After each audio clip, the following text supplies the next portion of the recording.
আপনাদের যদি 2 চাকা অথবা 4 চাকার গাড়ি থাকে তাহলে তাতে পেট্রোল ভরাতে হবে, এটাই স্বাভাবিক ব্যাপার। কিন্তু আপনি কি 100, 200 অথবা 500 টাকা পেট্রোল ভরান? তাহলে কিন্তু ভুল করছেন। যদি এইভাবে পেট্রোল পাম্পে গিয়ে 100, 200 অথবা 500 টাকার পেট্রোল ভরান তাহলে কিন্তু আপনার ক্ষতি আপনি নিজেই করছেন, বা আপনি নিজেই নিজেকে ঠকাচ্ছেন। কেন? হ্যাঁ, এই বিষয়ে আজকের ভিডিওতে আপনাদের সঙ্গে বিস্তারিত আলোচনা করব যে পেট্রোল পাম্পে গিয়ে যদি আপনারা 100, 200 অথবা 500 বা এইভাবে 1000 টাকার পেট্রোল ভরান তাহলে কিন্তু আপনারা পরোক্ষভাবে ঠকে যাচ্ছেন। কিভাবে ঠকছেন বা কিসের জন্য এইভাবে পেট্রোল ভরানো উচিত না সেটা নিয়েই আজকের ভিডিওতে আপনাদের সঙ্গে আলোচনা করব। ভিডিওটি একটু স্কিপ না করে পুরো ভিডিওটি মন দিয়ে দেখবেন। আশা করি ভিডিওটি আপনাদের কাজে লাগবে। যদি ভিডিওটি ভালো লাগে তাহলে অবশ্যই ভিডিওটিকে একটি লাইক করবেন, আর যদি চ্যানেলে নতুন হয়ে থাকেন তাহলে এখনই চ্যানেলটি সাবস্ক্রাইব করে পাশে থাকা বেল আইকনটি প্রেস করে নিন, যাতে এরকম ভালো ভালো ইনফরমেটিভ ভিডিও আপনারা ভবিষ্যতে দেখতে পান। তো চলুন ভিডিওটি স্টার্ট করি। পেট্রোল পাম্পগুলিতে পেট্রোল ভরার সময় যতই যত্ন নেওয়া হোক না কেন, পেট্রোল এবং ডিজেলের প্রতারণা এখন সাধারণ ব্যাপার হয়ে উঠেছে। মিটারে দেখানো শূন্য সংখ্যা দেখে আমরা নিশ্চিন্ত হই, তবে তারপরও ঠকতে হয়। পেট্রোল বা ডিজেল ভরার সময় আমরা অনেকেই মিটারের দিকে তাকিয়ে থাকি, যাচাই করে নিই মিটারে সব সংখ্যা শূন্য রয়েছে কিনা। তাহলে এটা কি সঠিক পদ্ধতি? তারপরও কি ঠকতে হয় না?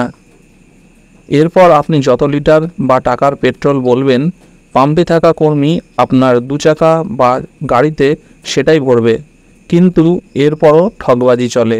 পেট্রোল পাম্পে গাড়িতে পেট্রোল এবং ডিজেল ভরানোর সময় প্রতারণার শিকার হওয়া এড়ানো যেতে পারে, তবে তার জন্য আপনাকে কয়েকটি বিষয় মাথায় রাখতে হবে। বেশিরভাগ মানুষ পেট্রোল পাম্পে গিয়ে 100, 200 এবং 500 টাকার রাউন্ড ফিগারে তেল ভর্তি করেন। অনেক সময় পেট্রোল পাম্প মালিকরা মেশিনে রাউন্ড ফিগার ঠিক করে রাখেন, সেক্ষেত্রে গ্রাহকের প্রতারণার শিকার হওয়ার সম্ভাবনা বেশি থাকে। আপনি রাউন্ড ফিগারে পেট্রোল ভরবেন না। আপনি রাউন্ড ফিগার থেকে 10 বা 20 টাকা বেশি পেট্রোল নিতে পারেন। সবথেকে ভালো উপায়, আপনি লিটারের হিসাবে পেট্রোল বা ডিজেল গাড়িতে ভরান, আর হাতে খুচরো না থাকলে অনলাইনে পেমেন্ট করে দিন। সব পেট্রোল পাম্প নিশ্চয়ই এমনভাবে গ্রাহকদের ঠকায় না, তবে বহু জায়গায় বেশ কিছু পাম্প এমন ঠকবাজি ব্যবসা করে, অনেক সময় ধরাও পড়ে।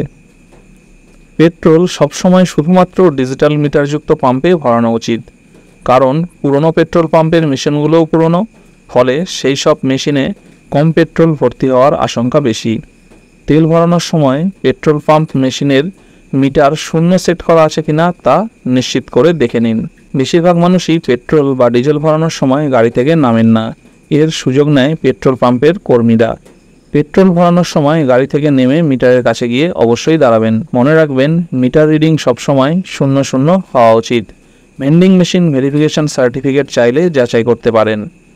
তো বন্ধুরা, এইভাবে যদি আপনারা গাড়িতে অথবা বাইকে তেল ভরার সময় যদি একটু সচেতনভাবে বা রাউন্ড ফিগারে তেল না নিয়ে লিটার হিসাবে বা রাউন্ড ফিগারের থেকে কিছু টাকা 5, 10, 20 টাকা বেশি এই হিসাবে যদি তেল ভরেন তাহলে কিন্তু আপনারা প্রতারণার এই হাত থেকে বাঁচতে পারেন।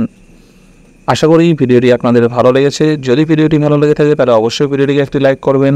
কোনো মতামত থাকলে অবশ্যই কমেন্ট করে জানাতে পারেন। অবশ্যই চ্যানেলে যদি নতুন হয়ে থাকেন আর চ্যানেলটি যদি সাবস্ক্রাইব না করে থাকেন তো এখনই নিচে সাবস্ক্রাইব বাটনটি প্রেস করে চ্যানেলটি সাবস্ক্রাইব করে নিন, যাতে এরকম ইনফরমেটিভ গুরুত্বপূর্ণ ভিডিও ভবিষ্যতে আপনারা দেখতে পান। ততদিন ভালো থাকবেন।